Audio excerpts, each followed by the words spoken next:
যারা যারা দল ছেড়ে চলে যেতে চাইছেন তারা প্লিজ 21শে জুলাইয়ের আগে দল থেকে বেরিয়ে যান।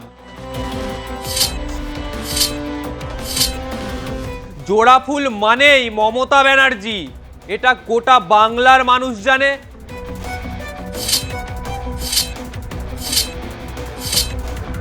কর্মীরা কত সংখ্যায় মমতা ব্যানার্জির পাশে থাকেন এখন সেটাই দেখার।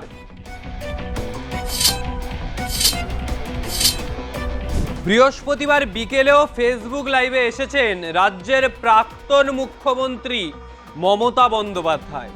ফেসবুক লাইভে এসে চরম ক্ষোভ ও হুঁশিয়ারি কার্যত উগরে দিলেন মমতা ব্যানার্জি।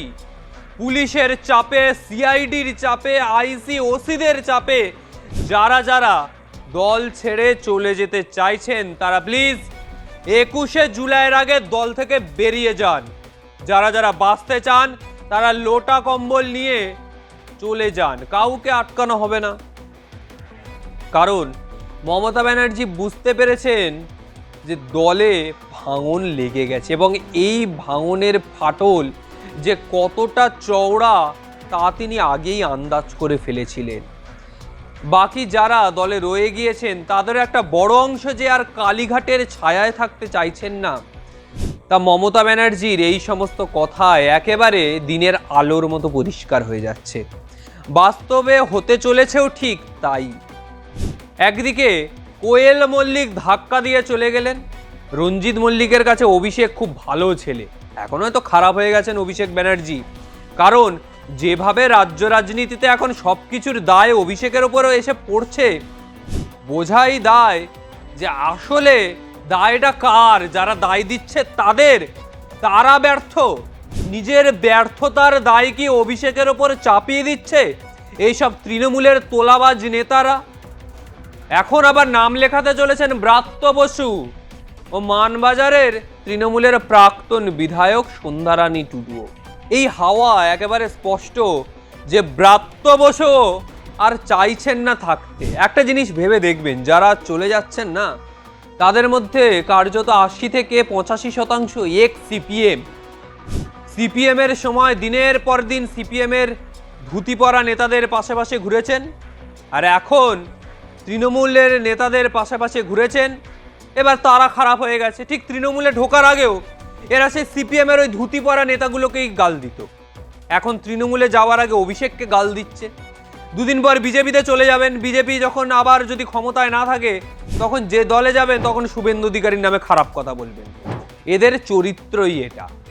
রাজ্যের প্রাক্তন শিক্ষামন্ত্রী, তার এই ধরনের চরিত্র, তিনি আর শিক্ষার কি বুঝেছেন। তবে ব্রাত্য বসুর যে ঘনিষ্ঠ মহল তারা বলছেন যে ব্রাত্য নাকি বলেছে ইন্দিরা গান্ধীর সঙ্গে যারা মমতা বন্দ্যোপাধ্যায়কে মেলানোর চেষ্টা করছেন তারা ভুল করছেন।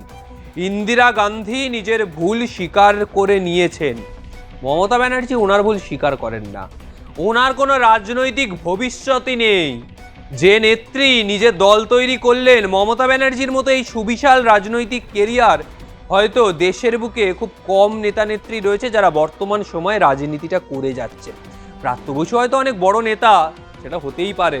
21শে জুলাই তৃণমূলের শহীদ দিবসের আগে যখন দুই শিবিরের মধ্যে চরম প্রতিযোগিতার পরিবেশ চলছে, এ ব্যাপারে কালীঘাটের একটা প্লাস পয়েন্ট হলো তাদের সবার নেতৃত্বে থাকবেন স্বয়ং মমতা ব্যানার্জি। জোড়াফুল প্রতীকের সঙ্গে যার নাম সমার্থক, জোড়াফুল মানেই মমতা ব্যানার্জি, এটা গোটা বাংলার মানুষ জানে। যারা বুঝতে শিখেছে, যে সমস্ত ছোট ছোট ভাই বোনেরা, তারাও জানে। ঋতব্রত কোমর বেঁধে দেখাতে চাইছেন যে দলের হেভিওয়েট পুরনো নেতারা, এক্স সিপিএম, এক্স তৃণমূল হয়েছে এখন বর্তমানে, তারা ঋতব্রতর আশেপাশে রয়েছে, ঋতব্রত জননেতা, এটা দেখাতে চাইছে ঋতব্রত। কিন্তু নেতারা তো চলে যায়, কর্মীরা কোথায় থাকে? কর্মীরা কোথায় থাকবেন? কর্মীরা কি আদৌ মমতা ব্যানার্জির পাশে আছেন, নাকি নেতাদের মতো চোর চিটিংবাজি করে পাল্টিবাজ হয়ে অন্য শিবিরে নাম লেখাচ্ছে? বিজেপির শুভেন্দু অধিকারী একটা ভালো কাজ করেছে, জানেন তো?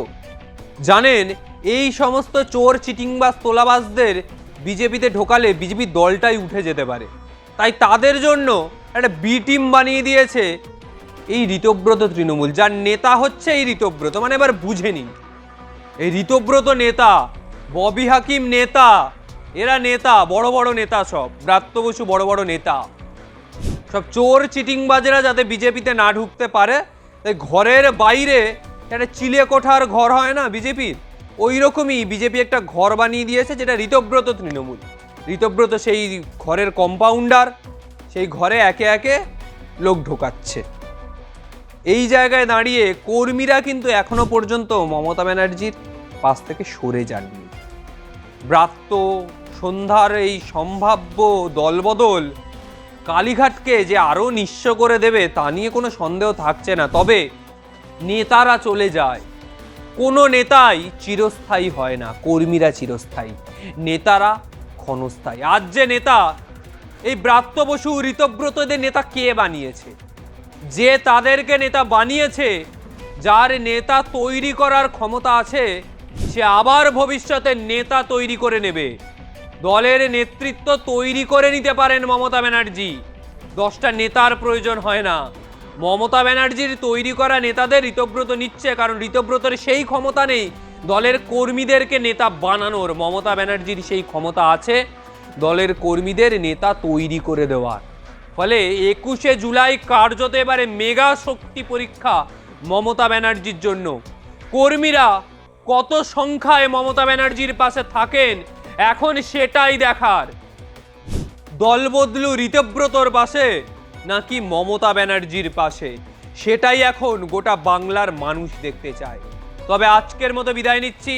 ভিডিওটা ভালো লাগলে অবশ্যই লাইক কমেন্ট করুন, চ্যানেলটি সাবস্ক্রাইব করুন, আপনার মতামত জানান। আগামী সময় আর কোন কোন বিষয়ে ভিডিও দেখতে চান অবশ্যই জানাবেন। নমস্কার।